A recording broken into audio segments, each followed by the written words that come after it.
ku xidhnow badda cas 24 TV.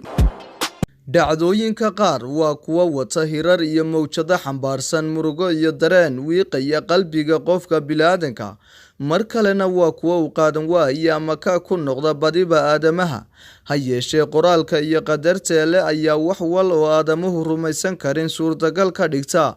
barnaamijka hiil walaal u daneeyaha dadka jilicsan oo isagu mar walba u taagan taageerida iyo garab istaaga dadka jilicsan ee aanu codkoodu meel fog gaadhayn waxa uu markan booqday Faarax Maxamed Faarax oo ah wiil da'yar oo 10 sano jir ah qadarta allana asiibtay ahna agoon aan aabba lahayn noloshiisana ku soo qaatay marxalado aad u kala fog oo ah lab iyo dhadig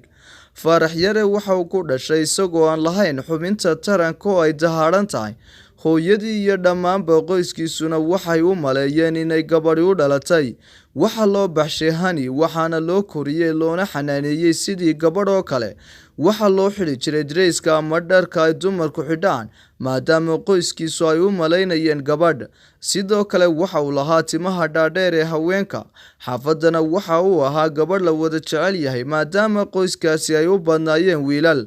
ha yeeshee markii uu gaadhay da'da 5 sano jir ayaa waxay hooyadii u qaaday cusbitaal adeegyada baadhista iyo shaybaadhka ugu fuliyay si bilaasha maadaama aanay haysanin wax lacaga isbeddelka ku yimid nolosha Faarax waxa uu la kowsaday cusbitaalkaas maadaama dhakhtarkii uu hooyo ayaan Ibraahim Nuur oo ah hooyada dhashay Faarax yare u cadeeyay inaanay gabadh ahayn ee uu yahay wiil una baahan yahay qalliin ha yeeshee aan dalka gudihiisa waxba lagaga qaban karin loona baahan yahay in dalka dibadiisa loo qaado si qalliin loogu sameeyo maalinka wixii ka dambeeyay waxa isbedeshay noloshii gabadhnimada ee Faarax waxaana laga bedelay magacii hani waxaana loo baxshay magaca haatan ee Faarax waxa laga xiray timihii waxaana laga bedelay dreyskii iyo dharkii haweenka ee markii hore loo xidhi jiray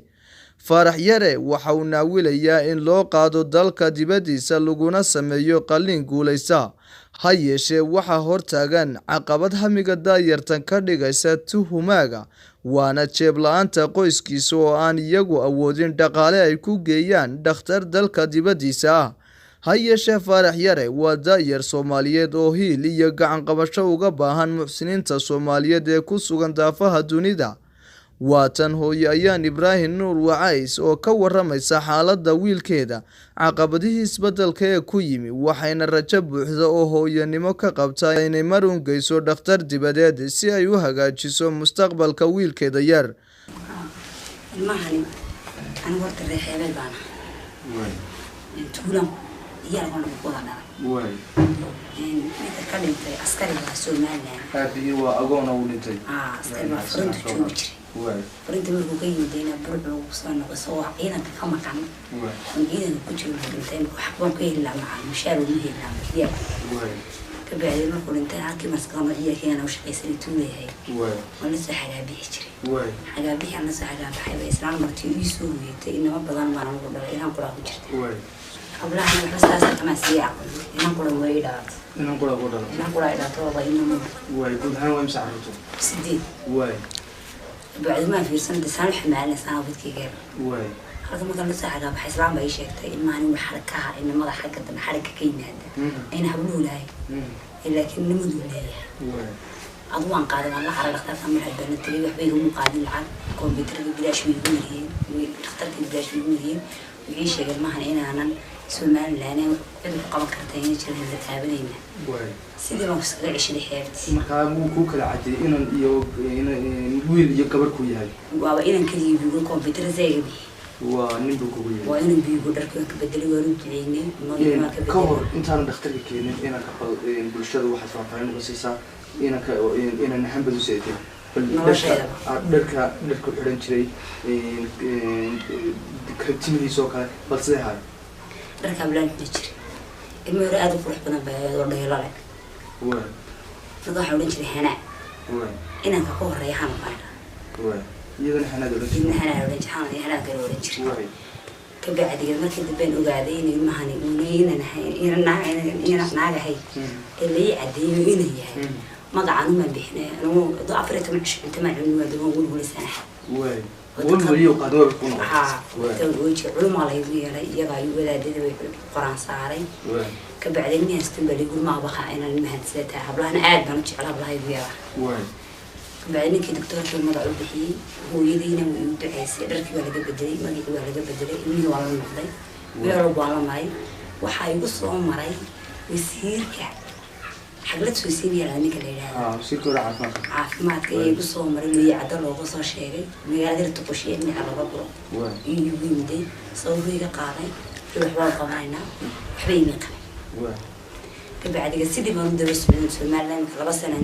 يعني كنت شايف عنه وقولي دي غير كي وحي وصبحوا كل جاي قل كلامك كذا يا الكاس وحي قدر ما شقيستان كربع قولي ومنه عذيري أبتي وعاويان بيجر أبو حاصل ما حي قدر هو إلي حي قال ما يستان دان النقم وهنا ما النقم حيبت كل نقم قصد من نقم صح ألقى حدا مسي شو كراي المحادثة سبارك هي كانت إن والله ورد بحني وقونا قصيصة إمك حالتي سعافي ما إنك وسيل الماني وكذا دافس حنودو كذا دافس كذا دافس ما كستكايد سميريا وحكى له أولي إنك يا ريت عليك توجهك وحبر شيء ديسي من عالم مثل سكول مثل ولا سود عايزين أنا كان بلا مستقبل مراد لا يعني هو يقول مصدر رجل يقدر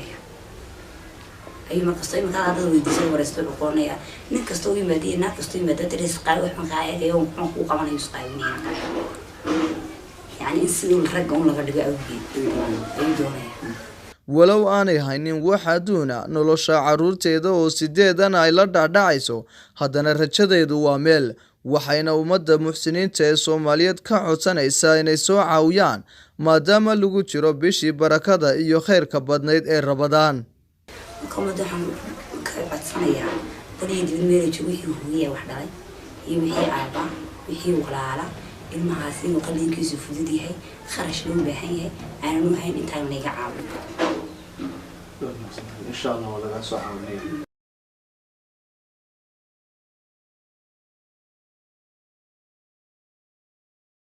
ودanayaha dadka jilicsan hiil walaal